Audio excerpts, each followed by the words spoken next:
আসসালামু আলাইকুম। সবাই কেমন আছেন? আশা করছি সবাই আল্লাহর রহমতে সুস্থ আছেন, ভালো আছেন।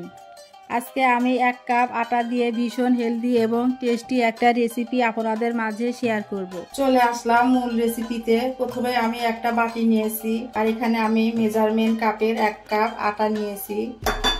বেশি টেস্ট হওয়ার জন্য দিয়ে দিলাম 1 চামচ পরিমাণ চিনি। এখন আমি দিয়ে দিব সামান্য একটু লবণ আর দিয়ে দিব আমি 1/2 চামচ পরিমাণ বেকিং সোডা। এখন আমি শুকনো উপকরণগুলো হ্যান্ড হুইক্স দিয়ে খুব সুন্দরভাবে ভালোভাবে মিশিয়ে নেব। এতে করে কোনো গোটা গোটা ভাব থাকলে বা দানা দানা ভাব থাকলে সেটা মিশিয়ে যাবে। চাইলে এখানে ময়দা দিয়েও করা যাবে এই নাস্তাটি, আবার আটা দিয়েও বানানো যাবে, কোনো সমস্যা নেই। আটা বা ময়দা যেটা হয় সেটা দিয়েই কিন্তু বানানো যাবে। খুব ভালোভাবে মিশিয়ে নিয়েছি। এখন আমি অল্প অল্প করে পানি দেব আর আমি এইভাবে মেশাবো। বেশি করে পানি দেওয়া যাবে না, এতে করে বেটারটা ভালো হবে না।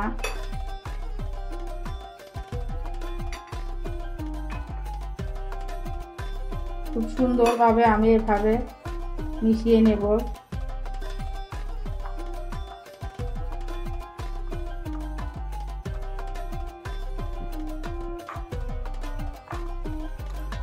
আর একটু সামান্য পরিমাণ পানি লাগবে।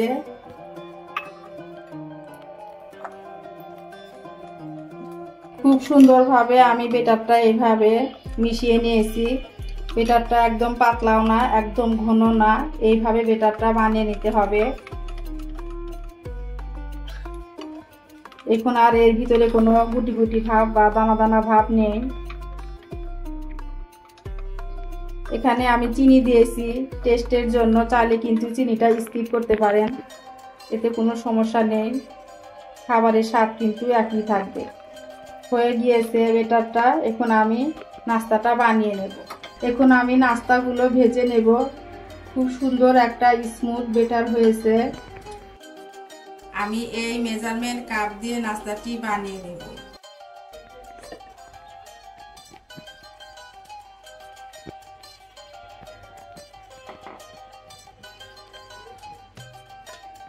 এখানে কিন্তু ঢাকনা ব্যবহার করা যাবে না, ঢাকনা ছাড়া এটা ভেজে নিতে হবে। আর চুলার আঁচটা কিন্তু আমি মিডিয়ামে রেখেছি। এখানে 1 থেকে 2 মিনিট অপেক্ষা করতে হবে। এরপর আস্তে আস্তে ছিদ্র বের হবে। ছিদ্র বের হয়েছে, অসংখ্য ছিদ্র বের হয়েছে, দেখতেই পাচ্ছেন, একটু লক্ষ্য করুন। অনেক ছিদ্র বের হয়েছে। যখন ড্রাই হয়ে যাবে তখন আমি নাস্তাটা উঠিয়ে নেব। একদমই পানি পানি ভাব থাকা যাবে না। একদম যখন শুকিয়ে যাবে তখন আমি উঠিয়ে নেব। খুব সুন্দরভাবে ছিদ্রযুক্ত হয়েছে, অনেকগুলো ছিদ্র বের হয়েছে। ড্রাই হওয়া পর্যন্ত অপেক্ষা করব। খুব সুন্দরভাবে ড্রাই হয়ে গিয়েছে। এটা কিন্তু উল্টে দেওয়ার কোনো দরকার নেই। এই দেখুন খুব সুন্দরভাবে উঠে আসছে। আর কত সুন্দর এই যে ছিদ্র বের হয়েছে, দেখতেই পাচ্ছেন, লক্ষ্য করুন, খুব সুন্দর হয়েছে। এভাবে আমি আবারও একটি দিয়ে দেব। বেটারটা একটু এভাবে নেড়ে চেড়ে নেব। দেওয়ার সময় কিন্তু বেটারটা আমি এইভাবে একটু নেড়ে চেড়ে নেব, তা না হলে নিচে কিন্তু জমা হয়ে থাকে, তখন ভালো হবে না দিলে। আরেকটি নাস্তা আমি এইভাবেই তৈরি করে নেব। 1 থেকে 1.5 মিনিট অপেক্ষা করার পরে কিন্তু এভাবে ছিদ্র বের হয়ে যাবে। দেখুন 1 থেকে 1.5 মিনিট অপেক্ষা করার পর অসংখ্য ছিদ্র বের হয়েছে। এই নাস্তাটা বানাতে বেশি সময় লাগে না, খুব অল্প সময় কিন্তু বানিয়ে নেওয়া যায়। সকালবেলা অনেক সময় আমাদের রুটি পরোটা প্রতিদিন খেতে খেতে ভালো লাগে না, তখন কিন্তু আমরা এইভাবে নাস্তাটা বানিয়ে খেতে পারি, এতে করে খুবই ভালো হয়। আপনারা যারা আমার ভিডিওটি দেখছেন প্লিজ দেখা শুরুতে একটি লাইক দিয়ে দিবেন। আপনাদের একটি লাইক অনেকের কাছে পৌঁছে দিতে সাহায্য করবে। আর যদি বেশি ভালো লেগে থাকে তাহলে আমার চ্যানেলটি সাবস্ক্রাইব করে দিবেন। সাবস্ক্রাইব করে পাশে থাকা বেল বাটনের অল অপশনটি প্রেস করে দিবেন, যাতে করে আমি কোনো ভিডিও ছাড়ার সাথে সাথে আপনার কাছে নোটিফিকেশন চলে যায়। আর যারা অলরেডি এই কাজটি করে দিয়েছেন সবাইকে অসংখ্য অসংখ্য ধন্যবাদ। দেখুন নাস্তাটা কি সুন্দর হয়েছে। এখন আমি এইভাবে সবগুলো নাস্তা বানিয়ে নেব। এই যে আমি এখানে সবগুলো নাস্তা বানিয়ে নিয়েছি।